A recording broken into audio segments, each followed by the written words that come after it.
రకాల చర్మ సమస్యలకు శాశ్వత పరిష్కారం ఈ శ్రీత 9281458181. మాటల్లో చెప్పడం చాలా తేలిక. ఓడిపోయినప్పుడు ఎలా ఉంటుంది మీకు చెప్పలేదు కదా. భీమవరంలో ఓడిపోతే ఎలా ఉంటుందో మీకు చెప్పలేదు కదా. నేను ముఖ్యంగా 2 చోట్ల పోటీ చేయాలని నేను అనుకోలేదు. నేను ముందు గాజువాకో ఇంకోటి ఏదో అనుకున్నాను, కానీ అందరూ సన్నిహితులు మిత్రులు అందరూ వచ్చి నీకు అండగా నిలబడుతున్నావు, రా నువ్వు ఇక్కడ పొడి చేద్దామంటే వచ్చాను. పాపం వాళ్ళు ఎవరు లేరు అనుకోండి. ఇప్పుడు నన్ను ఎవరైతే ఆహ్వానించారో వాళ్ళు లేరు ఇప్పుడు పార్టీలో, కనీసం రాజకీయాల్లో కూడా లేరు. అంటే నేనేం నమ్ముతాను, నేను ఒక మాట ఇస్తే చచ్చిపోతాను. ఆ మాటకి ప్రాణాలు పోతాయి, ఎగిరిపోతాయి, ఎవడు ఉండడం. అలాగే ఈ రోజున అందరూ బెట్టింగ్లు కడతా ఉన్నారు. ఈ అలయన్స్ ఇన్ని సీట్లు సాధిస్తుంది, వైసీపీకి 50 నుంచి 60 వస్తుంది, బెట్టింగ్ యాప్స్లో ఉన్నాయి. నేను వింటా ఉన్నాను. ఇంత జరుగుతుంది అంటే దీన్ని మొత్తం తిప్పి పట్టుకొచ్చింది జనసేనని మీరు మర్చిపోవాలి. జనసేన పారిపోలా, ఓడిపోతే ఇంకొంచెం బలపడ్డాం, నెడితే తిరగబడ్డాం. ఈ రోజున ఆయన జాలి పడుతున్నాడు పాపం జగన్. ఒంటరి వాడిని చేశారమ్మా నన్ను, ఒంటరి వాడిని. నువ్వు ఒంటరి వాడివా బాబు, నువ్వు ఒంటరి వాడివా? సావు కొట్టి కళ్ళు చెవులు మోస్తున్నావు అందరికీ, నువ్వు ఒంటరి వాడి. మాట్లాడితే సిద్ధం సిద్ధం సిద్ధం సిద్ధం సాగు కొట్టేస్తున్నాడే.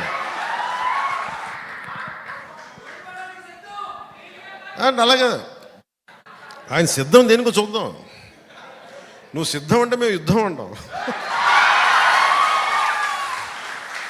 కానీ యుద్ధం చేయాల్సినంత గొప్పడా కాదని మనం నిర్ణయించుకోవాలి. నేను అనుకున్నాను, నాకు అందరూ చెప్పారు, సార్ ఆయన సిద్ధం పోస్టర్లు పెట్టేశారు సార్, మీరు కూడా ఇలా పెట్టి ఇట్లా అనాలి ఇలా అనాలంటే అప్పుడు నేను సినిమాలో కూడా చేయను ఇలాంటి పంచడేలో ఊరికన్నా. అంటే నేను కూర్చోబెట్టి నువ్వు సిద్ధం అంటే అతను వాళ్ళు ఏం ఎక్స్పెక్ట్ చేస్తారు వైసీపీ వాళ్ళు?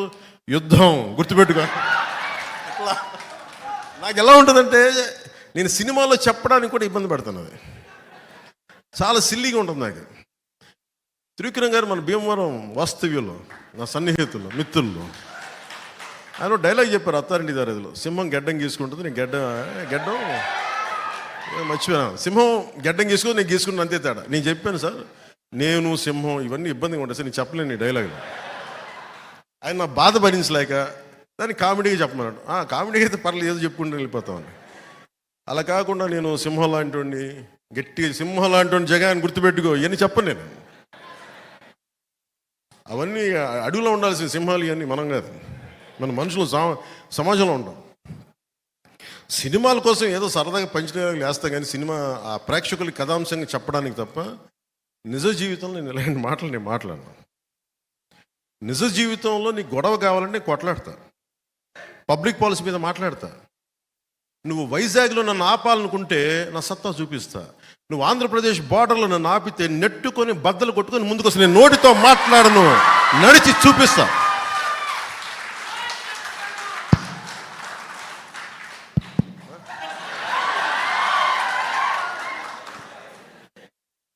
నడిచి చూపిస్తాం.